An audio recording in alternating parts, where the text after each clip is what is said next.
और वहीं वाराणसी के युवाओं को भी इस योजना से कई उम्मीदें हैं।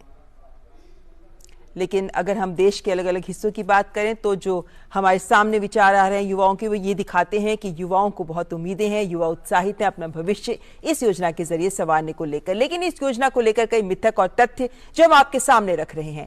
एक मिथक जो लगातार सामने लाया जा रहा है कि अग्निवीरों का भविष्य इससे असुरक्षित है। लेकिन तथ्य क्या है?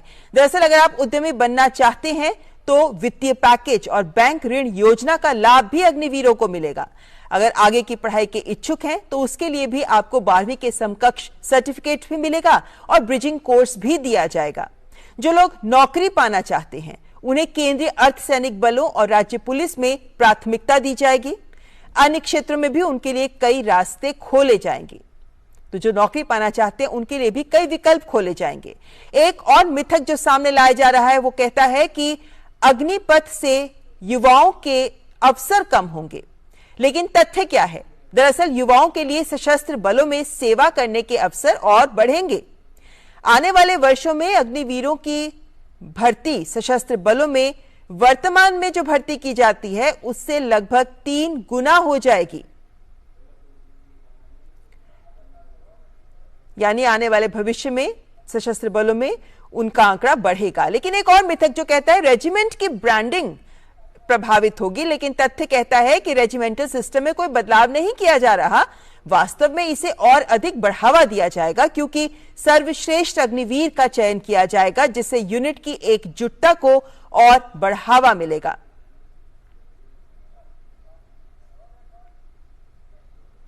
एक और मिथक, यह सशस्त्र बलों की प्रभावशीलता को नुकसान पहुंचाएगा।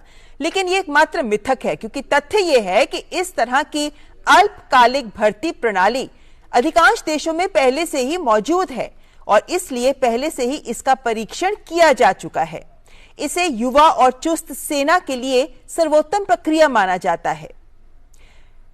पहले वर्ष में भर्ती होने वाले अग्निवीरों की संख्या सशस्त्र बलों का केवल 3% होगी। 4 साल बाद सेना में फिर से शामिल होने से पहले अग्निवीरों के प्रदर्शन का परीक्षण किया जाएगा और इस तरह सेना पर्यवेक्षी रैंक्स यानी सुपरवाइजरी रैंक्स के लिए परीक्षण किए गए और आजमाए गए कर्मियों को ही प्राप्त करेगी। 21 साल के बच्चे, ये एक और मिथक कि 21 साल के बच्चे सेना के लिए अपरिपक्व और अविश्वसनीय होते हैं। तथ्य कहता है कि दुनिया भर में अधिकांश सेनाएं अपने युवाओं पर ही निर्भर करती हैं।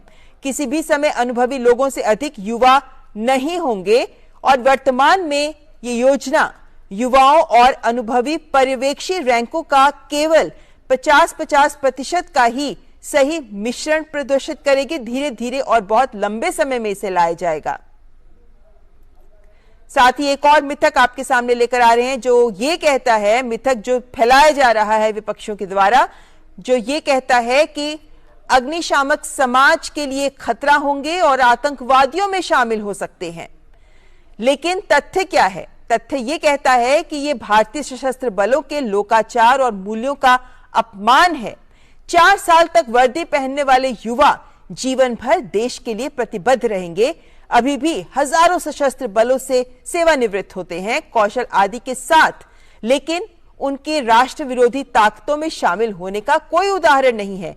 इसलिए यह कहना बिल्कुल सही नहीं है कि ये इस ट्रेनिंग के बाद आतंकवादी दलों में शामिल हो सकते हैं। ऐसा कतई नहीं होता।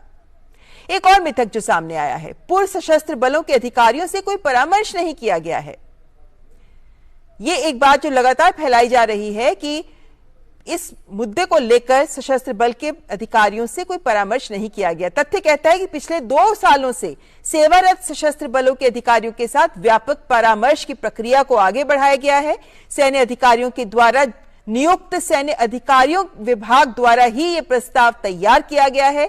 कई पूर्व अधिकारियों ने योजना के लाभों को पहचाना और इसका स्वागत किया है।